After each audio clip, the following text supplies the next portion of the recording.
Друзья, привет! Давненько на канале не было историй про довоенные автомобили. Предлагаю сегодня опять заглянуть во Францию и поговорить, наверное, об одном из самых красивых купе первой половины 20 века, получившей прозвище Guddu, или по-английски Teardrop. Итак, это Talbot Lago T150C SS от кузовного ателье Figoni и Falaschi.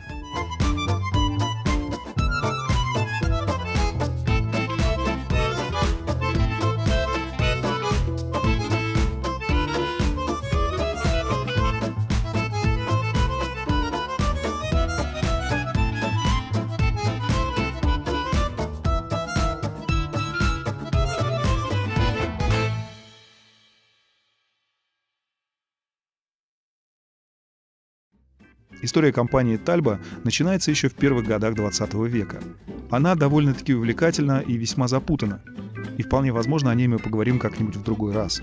Сегодня же нас интересует другой, не менее любопытный период развития этой марки, начиная с 1934 года и до наступления Второй мировой войны, когда терпящий бедствие французский завод в Сюрене выкупил предприниматель Энтони Лаго, переименовавший марку в Talbot Lago.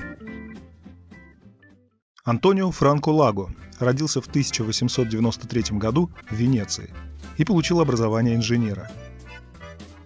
С 1919 начал открыто выступать против фашистской партии и некоторое время спустя эмигрировал сначала во Францию, а затем в Англию, где сменил свое имя на Энтони. Там он становится импортером марки Isotta Fraschini, а в 1929 был назначен директором компании Wilson Self-Changing Gear, выпускавшая полуавтоматические трансмиссии с преселекторами.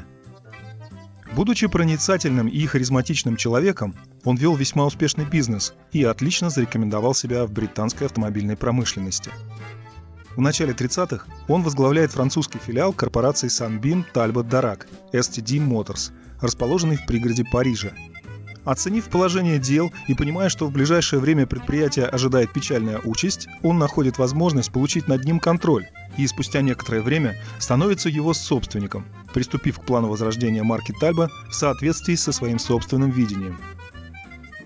Поначалу он продолжил строить все те же модели из складских запасов комплектующих. Параллельно с этим он вместе с нанятым ведущим инженером Вальтером Беккиа создает новую линейку автомобилей, которая была представлена на парижском автосалоне в 1935 году. Модельный ряд состоял из седана с 2 или 4 дверьми,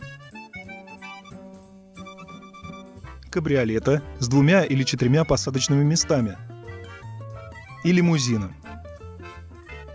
При этом каждый кузов строился на одном из 3 шасси с разной колесной базой.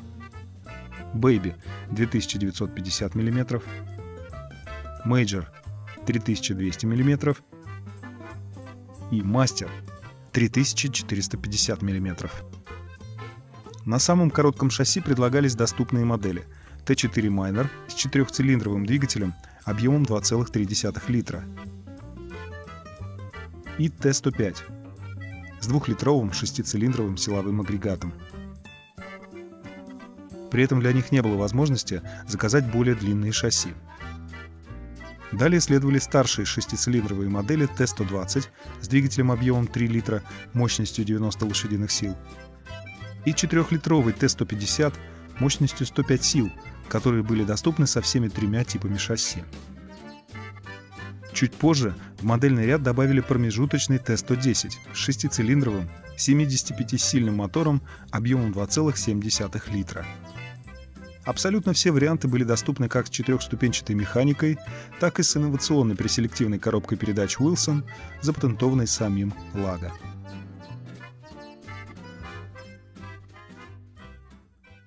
На том же парижском автосалоне 1935 года Энтони Лаго представил новый прототип, который он назвал Talbot Lago T150 Grand Sport. И вот тут начинается самое интересное. Элегантный кузов для него разработал Джозеф Фигони, талантливый дизайнер и кузовостроитель. Он родился в 1894 году и при рождении получил имя Джузеппе. Когда он был еще ребенком, его семья была вынуждена переехать во Францию. И в 14 лет Джузеппе, которого теперь звали Джозеф, устроился на работу подмастерьем в парижское кузовное ателье. По одним данным, это было предприятие Лавака Марсо, по другим – мастерская Эмиля Ваше. После Первой мировой войны он открыл собственное предприятие по ремонту кузовов, назвал его «Кароссерия Фигони». Его тонкое мастерство привлекало клиентов, которые хотели модифицировать свои автомобили, например, изменить дизайн их крыльев. К 1925-му он создавал уже целые кузова на шасси Balo и Bugatti, еще не отличавшиеся поразительной оригинальностью, но уже тогда выделялись хорошим вкусом и правильными пропорциями. Производство росло вместе с его славой, а к 1929-му он поставил свой первый кузов на шасси Деляж. Постепенно он стремился уйти от классических прямолинейных форм автомобилей и приступил к более смелым экспериментам в дизайне. К началу 30-х годов Фигони получил известность в автомобильных кругах по всей Европе. Его репутацию также укрепили победы Альфа Ромео 8C 2300 в гонке в Лимане с разработанным им кузовом Spider,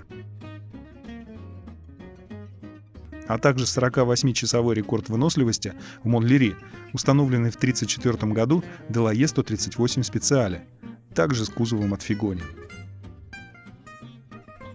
Знакомство в 1935 году с другим итальянцем Овидио Фаласки, успешным тосканским бизнесменом и любителем роскошных автомобилей, привело к реорганизации компании в кузовное ателье Фигони и Фаласки. Последнему отводилась роль управленца, отвечавшего за финансовую составляющую, а Фигони при этом получал полную свободу действий при работе над проектами. Кстати, у него была своя излюбленная техника проектирования автомобильных кузовов. Он их не рисовал на бумаге, а лепил из пластилина, и затем этот уменьшенный макет поступал к тем мастерам, что воспроизводили его в металле уже в натуральную величину. Как раз во время знакомства с Фаласки он начал работать над аэродинамическими формами, и его задумки воплотились в серию кузовов с каплевидными крыльями и закрытыми колесными арками. Так родился его собственный стиль Good Do. Одной из его первых работ, которая произвела эффект разорвавшейся бомбы в 1936 году, оказалось купе, построенное на базе Делае 135М. Все вышеперечисленные факторы повлияли на решение Лаго выбрать в качестве кузовостроителя своих новых автомобилей компанию Джозефа Фигони. Будучи непревзойденным шоуменом, Лаго организовал запоминающиеся рекламные мероприятия для своих новых автомобилей. И чтобы еще больше подстегнуть продажи, решил принять участие в гонках. Для этого были подготовлены автомобили Talbot Lago T150C, а за их руль сели такие известные гонщики, как Рене Дрейфус и Луиджи Кинетти.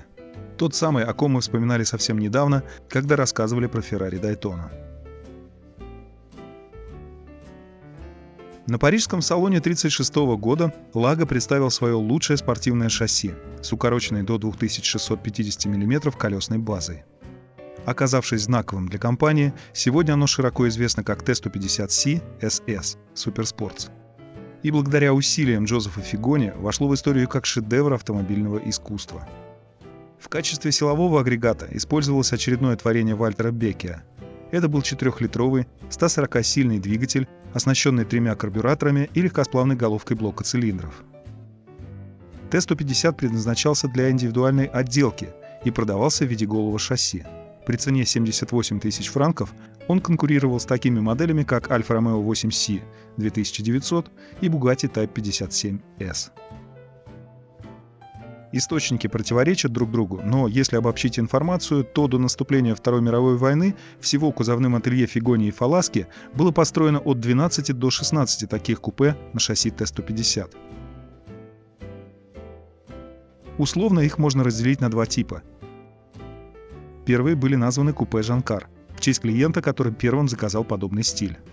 Они были построены на стандартном шасси Т-150C и отличались дизайном в стиле нотчбэк, где задние линии кузова выделялись четко очерченным багажником, а также передними фарами, отдельно закрепленными на крыльях. Также эту версию легко отличить по открытым колесным аркам и задним стеклом, разделенным на две части. Второй вариант был построен на укороченном шасси, и его можно было отличить по кузову в стиле фастбэк с цельным задним стеклом, а также фарами, встроенными в переднюю часть автомобиля. Такой вариант был представлен на Нью-Йоркском международном автосалоне 1937 года и впоследствии получила неофициальное название «Модель Нью-Йорк».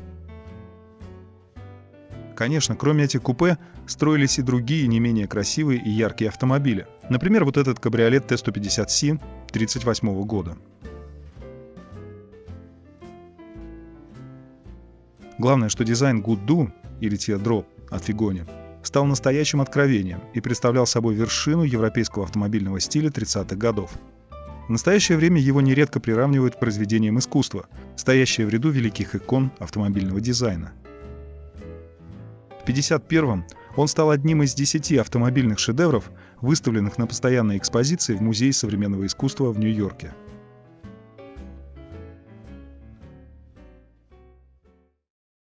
Ну а сейчас перейдем к поводу, послужившему появлению сегодняшнего рассказа. Им стал Talbot Lago T150C SS с номером шасси 90107, представляющий собой вариацию дизайна модели Нью-Йорк и отличающийся полностью алюминиевой конструкцией кузова. Первоначально он был окрашен в синий цвет с серыми крыльями, то есть точно так же, как он выглядит сейчас.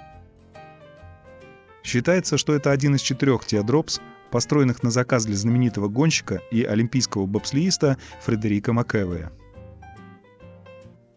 24 июня 1938 года шасси 90107 выставлялось на конкурс d'Elegance Feminine, проходившем в садах Тракардо рядом с Эйфелевой башней.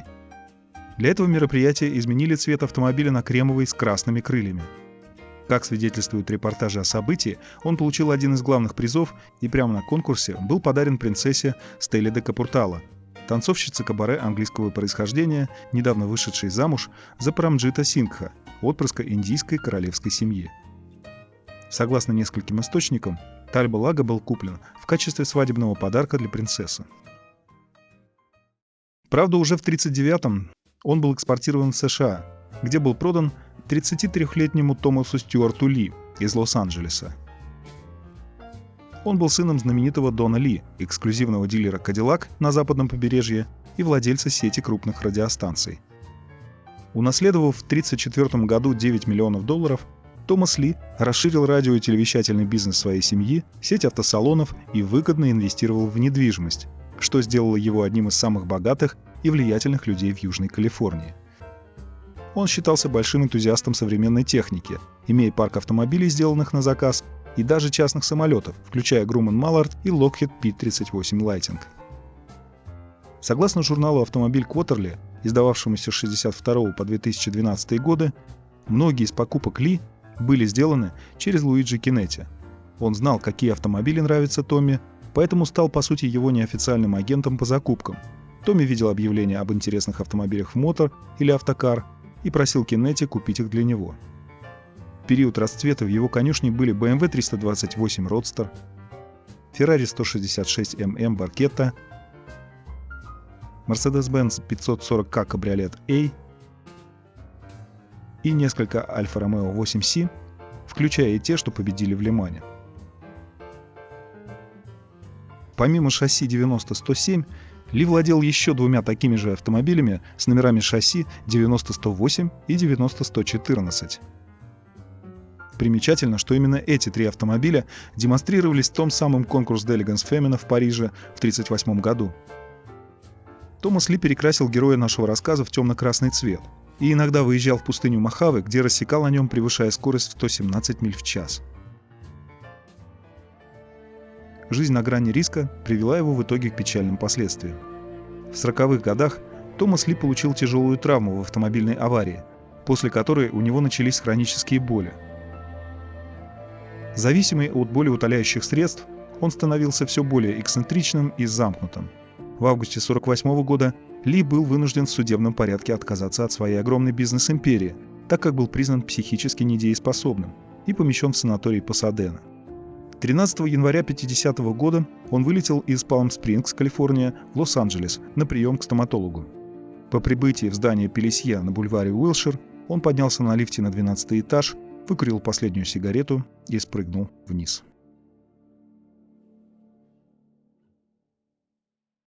В том же году в сентябрьском номере журнала Road and Track появилось объявление на всю страницу, гласившее: «Принудительная продажа призовой коллекции. Всемирно известные иностранные спортивные автомобили Томаса Ли должны быть проданы немедленно по распоряжению государственного администратора округа Лос-Анджелес». В центре объявления красовалось шасси 90-107. В 1951 году покупателем Talbot Lago стал Джон Дакворт, автомобильный энтузиаст из калифорнийского Сан-Фернандо. В марте 1952 года автомобиль появился на обложке журнала Road and Track и был протестирован вместе с Delaya 135 Roadster, выполненным тоже в кузове от Figoni. В статье говорилось о том, что Talbot дарит настоящий восторг от вождения. Ускорение было захватывающим, а рулевое управление – самое легкое из всех автомобилей, что мы испытывали. Эта модель была очень маневренной, а благодаря плавному воздушному потоку над кузовом при движении со скоростью 60 и 70 миль в час почти не ощущается шум ветра. Вскоре после появления этой статьи его владельцем стал некий Джерри Холт, который в свою очередь спустя некоторое время продал его начинающему актеру Уокеру Эдминстону. В 1956 году известный в автомобильных кругах американский коллекционер Линдли Локи, служивший техником-лаборантом в Калифорнийском университете, случайно заметил припаркованный Тальбо Лаго на одной из улиц Лос-Анджелеса. На протяжении всех 50-х и 60-х годов он скупал все попадавшиеся ему Тальбо по бросовым ценам. По большей части это были автомобили в кошмарном состоянии, и продавались они за сущие гроши. Увидев шасси 90-107, он немедленно приобрел его, добавив автомобиль к своей растущей коллекции французской классики. Стоит отметить, что на тот момент в нее уже входили купе 150C SS с кузовом Портуа и потрясающий послевоенный Тальбо Лаго Т-26 Grand Sport. Этот уникальный во всех смыслах автомобиль достоин отдельного рассказа, так как его судьба не менее интересна, чем судьба шасси, о котором мы сегодня заговорили. Первым делом Локи покрасил новое приобретение в белый цвет и изредка выезжал на нем на дороге Калифорнии. Однако по каким-то причинам в начале 60-х годов Тальбо Лаго был перевезен в один из прочных и крепко запертых гаражей в окрестностях Лос-Анджелеса, где он оставался неподвижным в течение следующих 40 лет, скрытый от посторонних глаз. После кончины Локи, последовавшей в 2001 году, его вдова Бетти принялась распродавать наследство супруга, а шасси 90-107 было безвозмездно передано в коллекцию всемирно известного музея классических автомобилей Незеркат. Под руководством сына основателя музея Джека Незерката долгое время скрывавшийся Тальбо Лаго был подвергнут полной реставрации, выполненной в соответствии со строгими стандартами коллекции. В ходе этого процесса были обнаружены и использованы в качестве эталонов участки оригинальной краски и кожаной обивки, что обеспечило точное восстановление Teardrop в его оригинальных цветах, как он выглядел после появления из мастерской Figoni в Фаласке. Сразу же после реставрации автомобиль дебютировал на выставке в Pebble-Beach в 2005 году, получив заслуженную награду за первое место в классе. Вслед за ней последовала череда наград Best of Show в различных автомобильных мероприятиях. Несомненно, шасси 90-107 является совершенно уникальным и к тому же имеет весьма интересную историю. Прежде чем озвучить его предполагаемую стоимость, предлагаю заглянуть на мировые аукционы последних лет и посмотреть, появлялось ли на них что-то подобное, и если да, то какова оказалась стоимость проданных таких эксклюзивных автомобилей.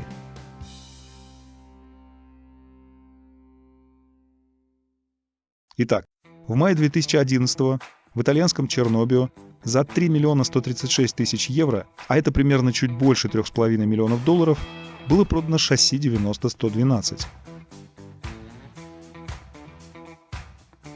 Спустя 6 лет, в мае 2017 там же шасси 90-110 нашло нового владельца за 3 миллиона 360 тысяч евро, примерно 3 миллиона 800 тысяч долларов. Эти образцы из так называемой серии модель Нью-Йорк. А вот в августе 2010-го в калифорнийском Монтерее продали один из самых дорогих автомобилей шасси 90-034, оказавшийся вариантом купе Джанкар.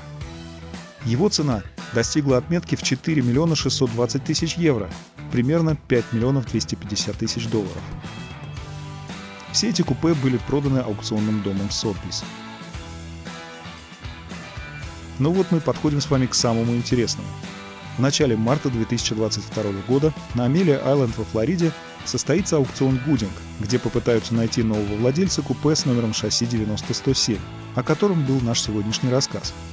Предполагается, что цена его продажи может достичь отметки в невероятные 10 миллионов долларов. Ну что же, посмотрим. Возможно, на наших глазах состоится очередной рекорд. А результат, как обычно, появится в одном из ближайших видео. На сегодня это все. Всем спасибо, что заходите. Никогда не болейте. Ну а пока.